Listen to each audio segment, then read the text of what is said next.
Hello, ladies and gentlemen, welcome to the 4th episode of WWE Talk With Me. On this show, we talk everything Raw, SmackDown, 205 Live, NXT, and pay-per-views. Let's get straight to it. Raw was actually really good this week, even though most of it was set up for next week's season premiere and the final episode for Hell in a Cell. We began when Seth Rollins came out to do some more talking, and hold on.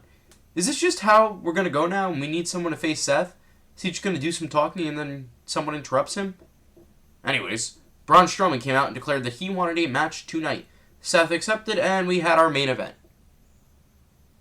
Our first match of the night was the Viking Raiders versus the OC's Gallows and Anderson. This was a pretty good match as these two usually put on. About halfway through, AJ Styles interfered and was sent back to the locker room. On his way back in, Cedric Alexander came out of nowhere and began to beat down on the Phenomenal One. So I guess Cedric isn't going away then. Damn it. The match continued, and in the end it was the Viking Raiders who took the win. Remember that terrible Rusev storyline from last week? Well, we're dropping it and instead giving you a Rusev push with no story. Rusev took on EC3 in a pretty bad match. After Rusev locked in the accolade, EC3 tapped out in a matter of milliseconds. I don't see where they're going with Rusev. I think this might just be WWE saying, you wanted Rusev back, so we gave him to you, and this is what you get. Sasha Banks took on Nikki Cross in a follow-up to last week's tag team match. This match wasn't terrible, but I'm not really liking this feud. Also, Becky Lynch literally had only one interview and never came out. In fact, the SmackDown Women's Champion had more time on Raw than the Raw Women's Champion. Thank God the wild card rule is ending. Bliss and Bayley got into it on the outside, and Cross submitted when Banks locked in the Bank State. We then had our Street Profits segment where they began to announce next week's lineup. The Miz interrupted, and he revealed that he would be having a very special edition of Miz TV with Hulk Hogan and Ric Flair. God damn it! Seriously? Steve Austin was literally 2 weeks ago, guys. We're still doing this? This is feeling like Raw Reunion all over again. With the Goldberg rumors and stuff. I can't do it anymore, guys. I'm done. Done with this. The Lacey Evans and Natalya feud continued without Natalya, as the sassy Southern Belle took on Ember Moon. This match was pretty decent, and as much as I don't like Lacey Evans, she's really been showing a lot of skill lately. Evans locked in the sharpshooter and won the match. Next week, we'll be having another Evans-Natalya rematch. This Firefly Funhouse segment was probably one of my favorites. Huskus the Pig and Ramblin' Rabbit are fighting over a Seth Rollins action figure when Bray teaches them the magic of sharing by ripping Rollins in half and claiming that the Fiend doesn't like to share. Wait a second. Isn't he technically sharing Rollins' attention with Strowman and the other... Oh... R-Truth and Carmella come a run into the ring, followed by the gaggle of champion wannabes. Carmella grabs a mic and expresses her frustration about not wanting to have to run with Truth anymore. The two exchange a hug and Carmella goes for the roll-up, making herself the new 24/7 champion. Had to happen eventually. Truth then accepts this and a horde of women champion wannabes run out, and the two take off. The King of the Ring Finals rematch took place as Corbin took on Chad Gable. I love Corbin's new look. I think it's so suiting, and maybe now Corbin will have a real gimmick. And I love that intro. Going back and forth from his music to the royal entrance is just so fitting. The match itself was great. It seems as though Gable had it in the bag, but then Corbin began to beat down on the short man with his scepter. The Universal Championship #1 contenders Fatal 5-Way match. So, how exactly is Ricochet #1 contender? I understand Styles, Rude, and Nakamura, and I'll even give you Mysterio. But where the hell did Ricochet come from? Anyways, this match was pretty fantastic. All 5 men showed a great display of skill. Nakamura eliminated Ricochet, then Styles eliminated Nakamura, then Rude eliminated Styles, then Rey Mysterio won. Yay, I'm so excited for this match. I see this going one of two ways. The first and most probable is that The Fiend interferes and Mandible Claws Mysterio to the ground. The other way is that Rey Mysterio gets the title, so that Seth and Rey face at Hell in a Cell and they don't have to give the title to The Fiend. I really hope they don't do something stupid like that. Please just let The Fiend kill Mysterio and move on. I don't care if Mysterio gets a shot after that, but do not give him the title to avoid The Fiend and then have a match between Seth and Mysterio at Crown Jewel. The main event happened, Seth Rollins versus Braun Strowman in a non-title match. It was fine. I don't think it was better than Clash of Champions, but I wouldn't say it was worse. Obviously, The Fiend clawed Strowman into the ground and stalked Rollins again. I don't think it was a main event caliber match. Even, if anything, the Fatal 5-Way should have been the main event. Either way, The Fiend came out. I'm happy. This week's Raw was pretty good, and I don't think it had many flaws except for the Rusev. It deserves itself a 9 out of 10. SmackDown Live went far downhill this week. The beginning of the show started off really strong, but then, from there, it just went down the elevator. We start off with some dialogue from Rowan. If you didn't know, Rowan doesn't listen to anybody. Surprise! Anyways, Daniel Bryan interrupts his speech, and the two have a match right then and there. This was an amazing match, and the crowd was so lively. After 2 commercial breaks, it was Rowan who stood tall alongside his brother Harper, who attacked Bryan afterwards.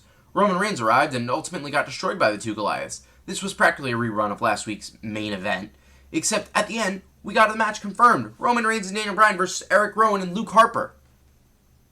Michael Cole gives another one of his wonderful interviews. Can we please stop with the Michael Cole interviews and just have Kayla do it or something? Kofi told us all about his accomplishments and how Brock Lesnar is just the next obstacle in his path. Unfortunately for Kofi, Lesnar is going to kill him on Friday.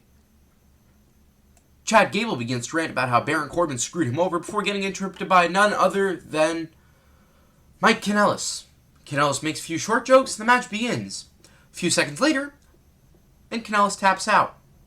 The guitar strums and Elias appears on the Titantron with a brand new song for Gable. So I guess this feud isn't over.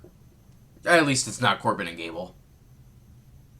Carmella and Charlotte Flair took on Bayley and Sasha Banks. This match was pretty good, nothing too impressive from what we've seen from these 4. In the end, Banks forced Carmella to tap out. Truth and Carmella run as a horde of women come running out. Bayley and Sasha begin to beat down Flair until the man arrives and clears shop.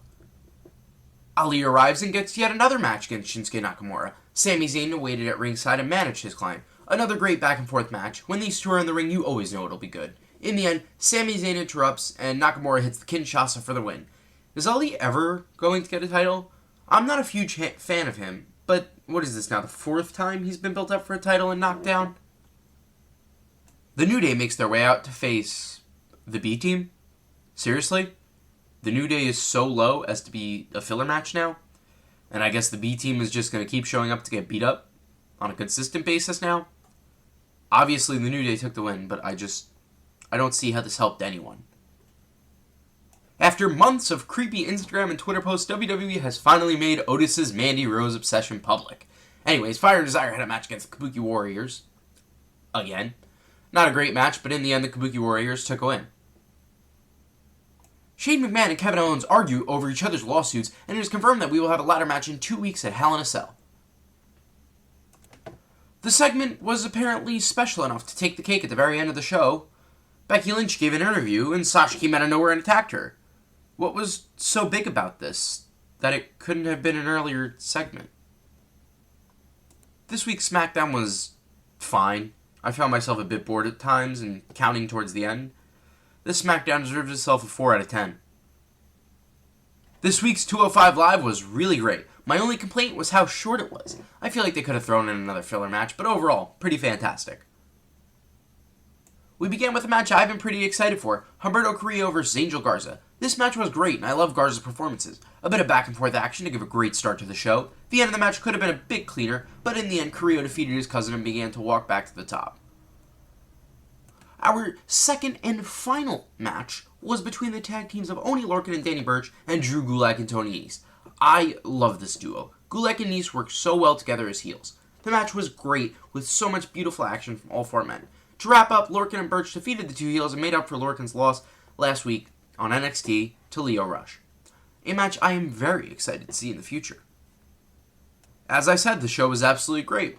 Like I said, a bit short, but it won itself a 9 out of 10.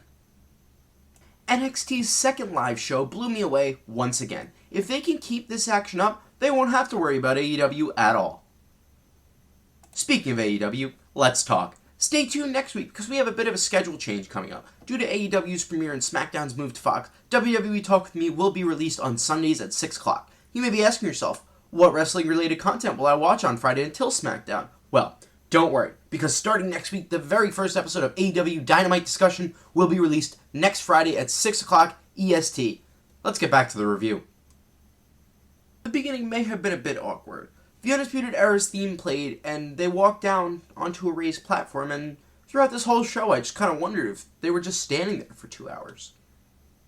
The first match of the night was that of Keith Lee versus Dominik Dijakovic, round 3. These two men always blow me away. It is absolutely amazing what these two can do.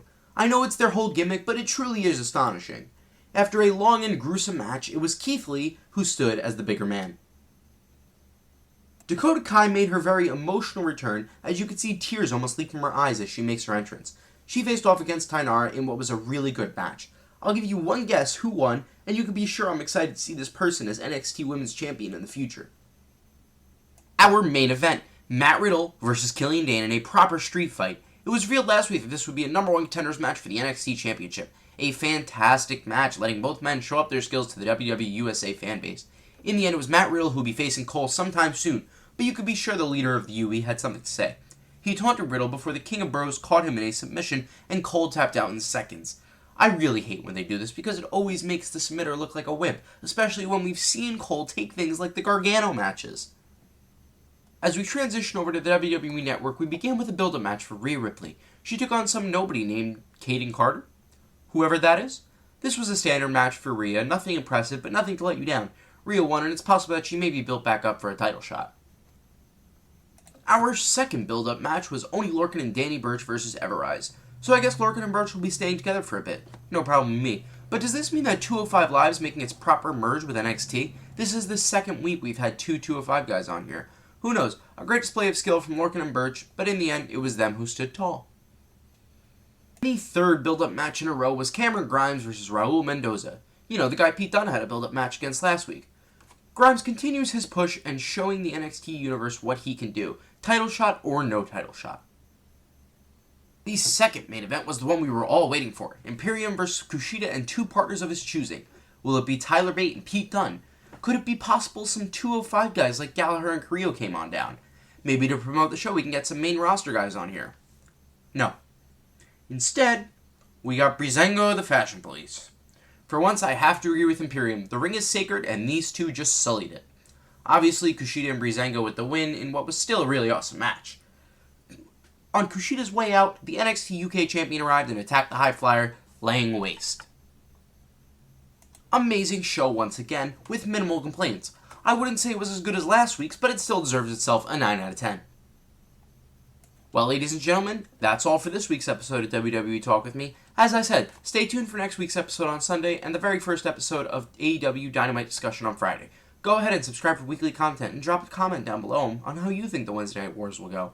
As always, fight on.